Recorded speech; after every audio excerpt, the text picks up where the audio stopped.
fiscal previa desembolsar 12,9 bilhões de kwanzas, cerca de 24 mil milhões de dólares, antevendo-se assim um excedente em torno de 1 mil milhão de dólares. Recentemente, setembro de 2023, o Fundo Monetário Internacional fez sair um comunicado de imprensa e um relatório de equipe, na sequência de reuniões com as autoridades no âmbito da sua primeira avaliação pós-financiamento. A leitura do documento permite concluir que o orçamento do Executivo é completamente diferente do orçamento aprovado pela Assembleia Nacional. E eu repito, é muito grave quando o Fundo Monetário conclui que o orçamento aprovado pelo Executivo é diferente daquele aprovado pela Assembleia Nacional. O Fundo Monetário Internacional antevê que o orçamento de 2023 termine com déficit de 2,5 mil milhões de dólares, 1,4 bilhões de kwanzas. Chama a atenção o facto de a previsão de déficit não estar a ser explicada por uma revisão em baixa das receitas. Pelo contrário, o Fundo Monetário Internacional acha que se vai arrecadar 464 mil milhões de dólares acima, mil milhões de kwanzas, acima da previsão do governo, o que mais uma vez confirma a nossa tese sobre o não impacto da produção petrolífera nas receitas previstas para 2023. Prevê-se um disparo ao nível do gasto fiscal para 15,3 bilhões de kwanzas, cerca de 28 mil milhões de dólares, contra a previsão de gastos aprovados pela Assembleia Nacional de 12,9 bilhões de kwanzas. Estamos a falar de uma expansão da despesa fiscal em 2,4 bilhões de kwanzas, equivalente a 4,4 mil milhões de dólares. O governo contribuiria para o incremento do estoque da dívida com 2,5 mil milhões de dólares. Se o teto de gasto do orçamento inicial se mantivesse, diríamos que a necessidade de financiamento do Estado para 2023 é de aproximadamente 13 mil milhões de dólares, tendo em conta uma despesa financeira, amortização da dívida, de 14 mil milhões de dólares e um superávit de 1 mil milhão de dólares.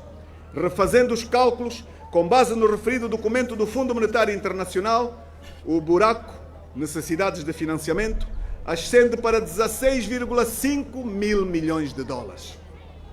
Ainda de acordo com o recente documento do Fundo Monetário Internacional, projeta-se um rácio dívida-PIB de 83,2% em 2023, refletindo um aumento de 18 pontos percentuais relativamente a 2022. De forma propositada e para alimentar a sua narrativa de redução e sustentabilidade da dívida, o presidente João Lourenço limitou-se a falar deste rácio, olhando para anos passados, nomeadamente 2020, 139,6%, 2021, 87,9%, 2022, 69,9%. Omitiu o este ano.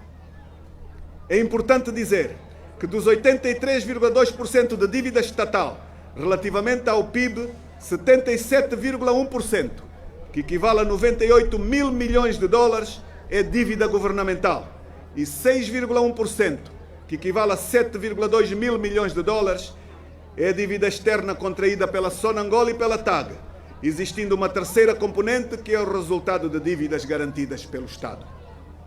Num contexto em que o serviço da dívida está de acordo com declarações do próprio Presidente a retirar espaço aos gastos em bens e serviços e infraestruturas, mediante cativações de despesas sem consulta aos deputados, esperava-se que o teto de gastos fiscais, aprovado pelo Parlamento, 12,5 bilhões de kwanzas, se reduzisse. O argumento do Governo para congelar despesas orçamentais vem sendo suportado pelo contexto desfavorável das taxas de juros elevadíssimas no mercado internacional. É contraditório alegar não existir financiamento barato para rolar a dívida, substituir dívida por dívida, mas existir financiamento para cobrir a criação de uma nova dívida. Potencial déficit fiscal de 2,5 milhões de dólares, via aumento do teto de gastos. Mas que tipo de cativação orçamental é essa que empurra o teto do gasto para norte, ou seja, para cima? Fica aqui uma vez mais demonstrado o perigo do Executivo usurpar funções que nas verdadeiras democracias são uma competência inalienável do poder legislativo, dos deputados. É assim muito urgente, o Parlamento promover um debate sobre os processos orçamentais relativos à execução do orçamento do ano corrente, com uma tônica centrada nas cativações, novo teto de despesa, estrutura atual das despesas, gestão da dívida. É crucial o país ser informado sobre o possível aumento de gastos na ordem de 11% da despesa fiscal. Será mais uma linha de financiamento? Que bens ou serviços tão caros se tratam? Então, qual é a conclusão de tudo isto? É a mesma apresentada na conferência de 17 de julho último.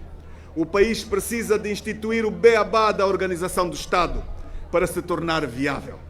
O Estado está convenientemente desorganizado, com consequências desastrosas para a vida de todos os angolanos. E urge responsabilizar. Urge responsabilizar. Prezados jornalistas, angolanos e angolanas, o facto é que os dias que correm estão realmente a ser financeira e economicamente bastante difíceis para a maioria esmagadora das famílias angolanas. Ante a vertiginosa e avassaladora subida do custo de vida e a completa ruína do poder de compra, os chefes de família fazem das tripas coração para que possam pôr à mesa as refeições de que necessitam, já não para viverem, mas para a sua literal sobrevivência. E vejam que nesse quadro não estamos a incluir o drama observado diariamente em plena capital angolana, onde há famílias inteiras a alimentarem-se nos contentores de lixo, colocados nos mais diversos cantos, ruas, praças e pracetas da cidade. São mesmo os integrantes da classe média da sociedade, com a chamada pobreza envergonhada, que vivem as tremendas dificuldades e agruras que a atual situação lhes impõe. Não é por acaso que numa conjuntura em que o governo se faz de surdo e mudo e não se empenha de boa fé numa concertação social com as organizações sindicais, estas vêm defendendo a urgência de se atualizar o salário mínimo nacional, fixado atualmente em 32 mil kwanzas para 245 mil kwanzas. Não é preciso ir a hipermercados, mas apenas aos populares Catintão e Mercado 30, para se concluir que para nada chegam os salários oferidos pela generalidade dos cidadãos angolanos.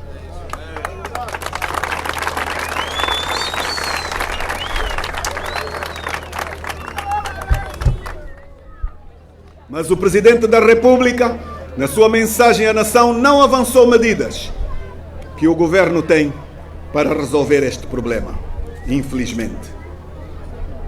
Nos últimos dias, as caixas de massa custam 5.197 kwanzas o quilo.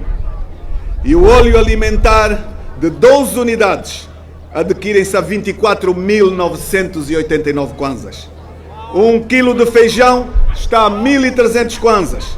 As caixas de frango, 15 quilos, e de galinha rija, 10 quilos, saem a 20 mil kwanzas e 18 mil kwanzas, respectivamente. O saco de açúcar de 50 quilos está em 66 mil kwanzas.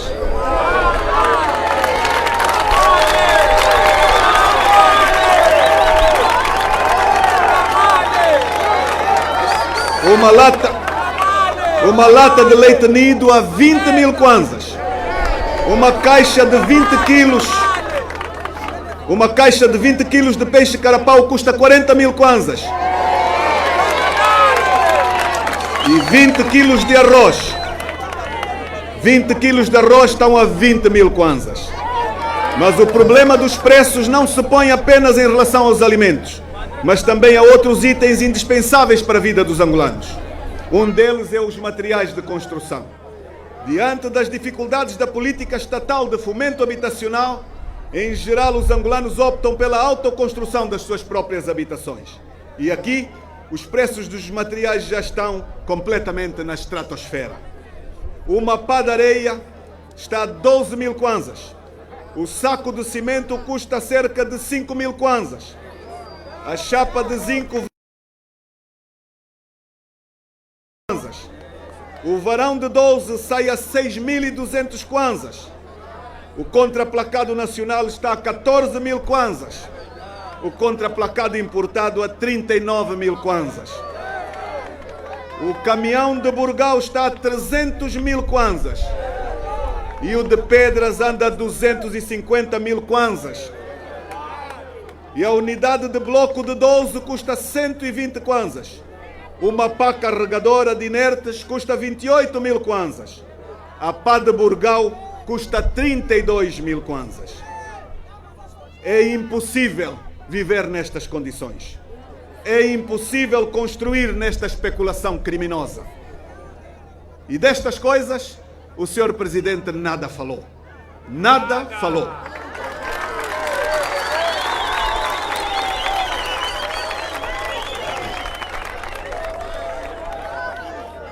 Importa dizer que são os chineses que controlam o mercado dos inertes e os transportes são controlados pelos cubanos.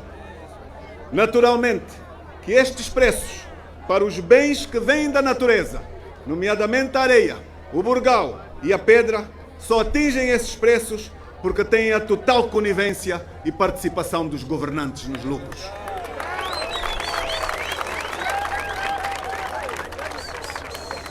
$1.000 hoje estão acima de 1.100.000 kwanzas. Quando o país vive de importações, naturalmente que o país sucumbe pela falta de direção política e falta de proteção aos mais pobres por parte de quem governa. Caros cidadãos, a reforma do Estado consubstanciada em reformas políticas, económicas e sociais é o único instrumento capaz de materializar os anseios dos angolanos. Através do equilíbrio de poderes entre os órgãos de soberania, da garantia de independência funcional das entidades independentes e do regime de inamovibilidade dos seus órgãos. Para aliar a teoria à prática, há que abandonar o atual modelo de Estado, assente na monocracia, fecundado para ser deficitário e parasitário, para que possamos ter um serviço público de qualidade, melhorar o ambiente econômico e dar confiança aos investidores a acomodar. O Orçamento Geral do Estado continua a não cumprir o seu papel principal de legalidade e transparência. Sistematicamente viola os princípios da unidade, universalidade e da publicidade, por falta de informação quanto à identificação de todas as despesas e todas as pessoas que beneficiam de receitas públicas, com a ausência de inúmeras unidades orçamentais e órgãos dependentes, e denota-se mais uma vez a ausência da transparência e a accountability, que deveriam sustentar a boa governação, mantendo-se o desarranjo quanto à distribuição da dotação orçamental por órgão. Este ano foi efetuada a cativação da maioria das despesas do terceiro trimestre, facto este considerado por muitos especialistas como resultado da má governação e do mau planeamento do governo de João Lourenço.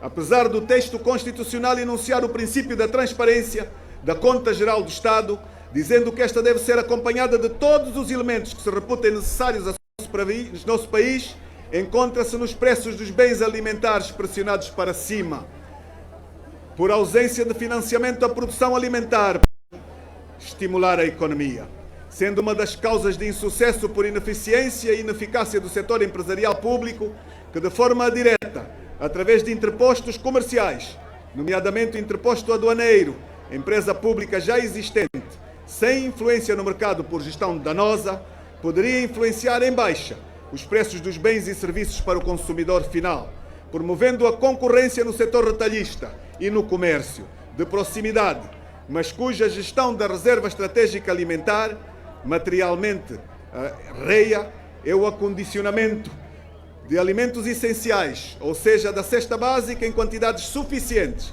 para alimentar a população de um Estado.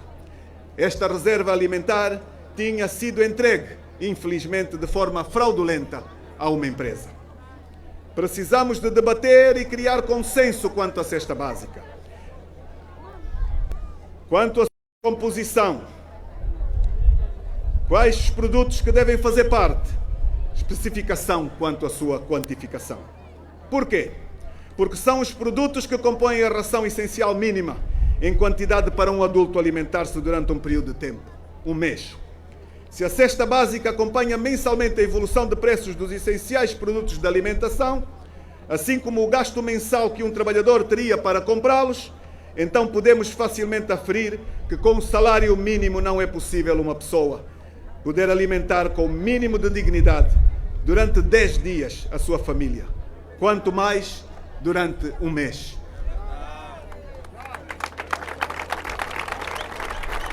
E aqui estamos a falar por baixo. Estamos a fazer como referência uma família de 4 pessoas, quando nós sabemos que a maioria das famílias africanas é bem maior.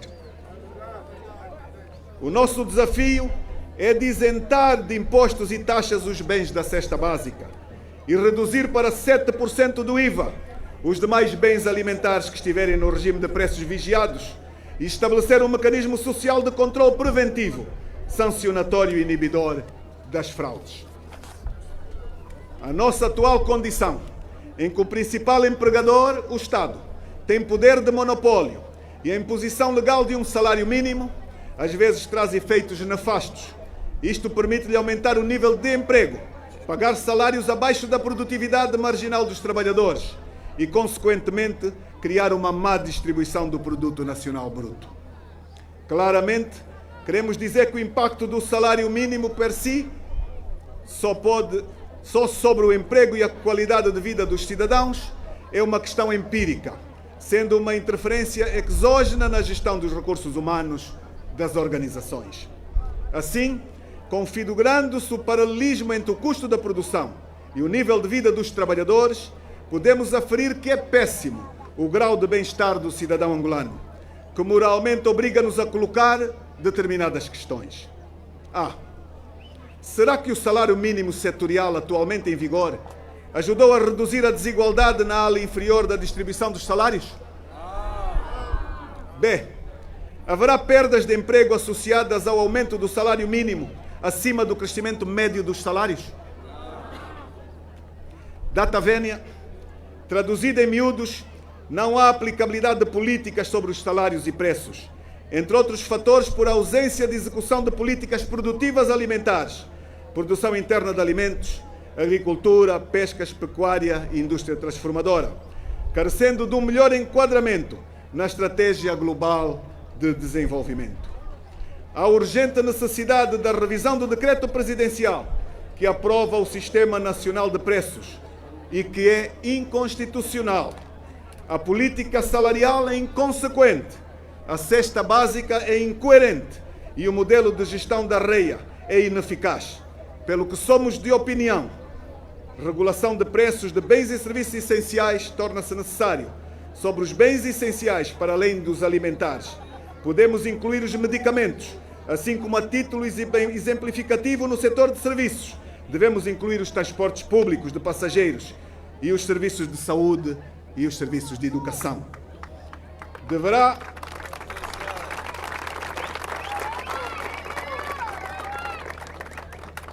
Dizíamos que somos de opinião que este setor deverá ser o tema a propor e debater em plenário, assim como a ser levado junto das comunidades, aproximando os ideais da UNITA e seu grupo parlamentar aos anseios da sociedade civil, sendo, na verdade, as políticas de redistribuição de rendimentos e de preços as agendas sobre políticas económicas que deveriam dominar os debates políticos na nossa sociedade. O programa de reconversão da economia de natureza política ou eleitoral. Fracasso sem vantagem agregada para os verdadeiros operadores económicos, cujos principais beneficiários foram segmentos de jovens e mulheres militantes do MPLA e amigos dos quadros dirigentes a nível intermédio, cujo único mérito foi o procedimento de mero registro de 250 mil económicos, onde sem pudor é publicitado que somente 5.700 foram financiados. Portanto, estamos a falar de menos 2,5% dos agentes económicos. O Plano de Ação para a Promoção da Empregabilidade, o PAP, com os seus 101.876 postos de trabalho de emprego fantasia, desempenhado mesmo por um dia para efeito estatístico, e o fracassado Prodese, que todos pensávamos que tivesse falecido, mas que agora ressurge de novo nas estatísticas. Esperamos que as reformas institucionais desenvolvidas no setor dos recursos minerais promovam, além do aumento da confiança e rentabilidade dos investidores, transmitam também aos angolanos mais emprego, renda e consumo. Na prática, é melhor qualidade de vida para todos os angolanos.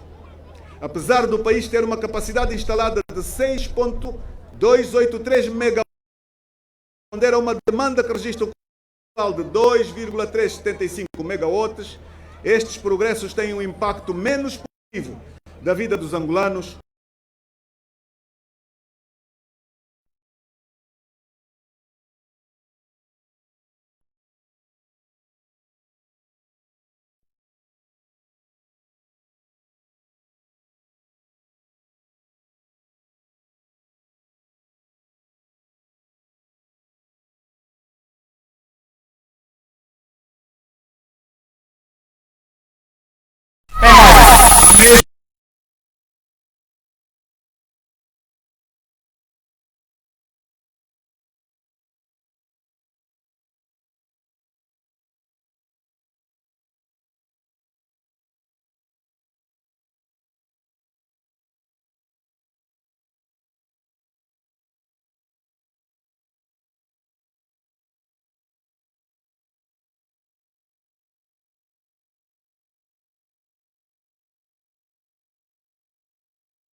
que vêm sucessivamente repetidas como obras inscritas no Programa de Investimento Públicos do Orçamento de 2016 a 2022. Outro montante artificialmente manipulado é o de 54 milhões e 800 mil dólares, correspondentes à reabilitação e ampliação da cidade de Luanda, na cidade de Luanda, do troço da estrada rotunda do Camama Calemba 2, conforme determina o despacho presidencial 93/21 de 11 de junho. Esta escandalosa duplicação verifica-se em muitas outras empreitadas pelo país fora, sendo o caso disso a terraplanagem da estrada Coango-Cafufu-Luremo. Aquilo que em termos reais corresponde a apenas 83 km foi quase triplicado para 200 km. E o valor da empreitada fixado em incríveis 600 milhões de dólares. Ainda na Lunda Norte, os 90 km entre o município de Caungula e a povoação do Zovo também têm sido anualmente inscritos no orçamento, desde 2004 até a presente data. A empreitada nunca foi materializada, mas todos os anos surge sempre como obra executada. Junta-se o facto de que os 90 quilómetros são sempre milagrosamente, ou melhor, vão sempre milagrosamente aumentando para 150 quilómetros no orçamento. O mesmo tipo de adulteração ocorre com o caso do troço de estrada entre o município.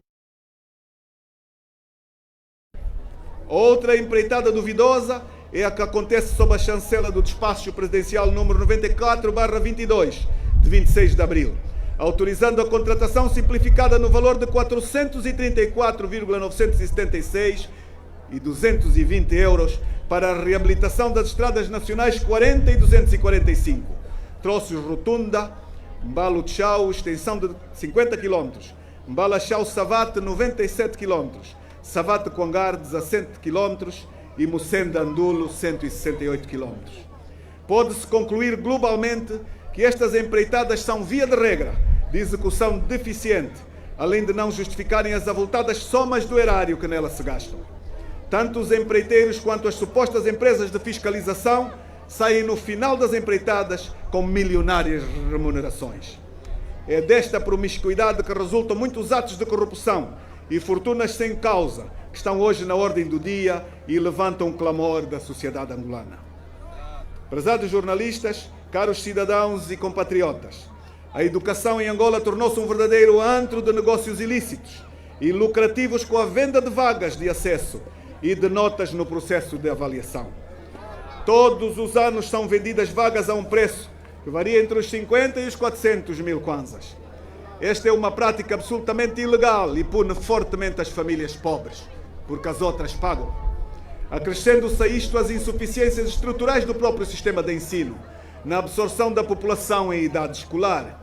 O resultado só se pode cifrar no crescimento gradual, observado todos os anos do número de crianças sem acesso à escola, o que faz do sistema educacional angolano um fator multiplicador das graves desigualdades. 30% dos adolescentes e jovens que com muito esforço dos pais acabam o ensino básico na escola pública têm acesso ao ensino secundário. É muito grave. Tudo isto decorre do descaso e negligência com que o governo trata os desafios respeitantes ao sistema de ensino e educação em Angola.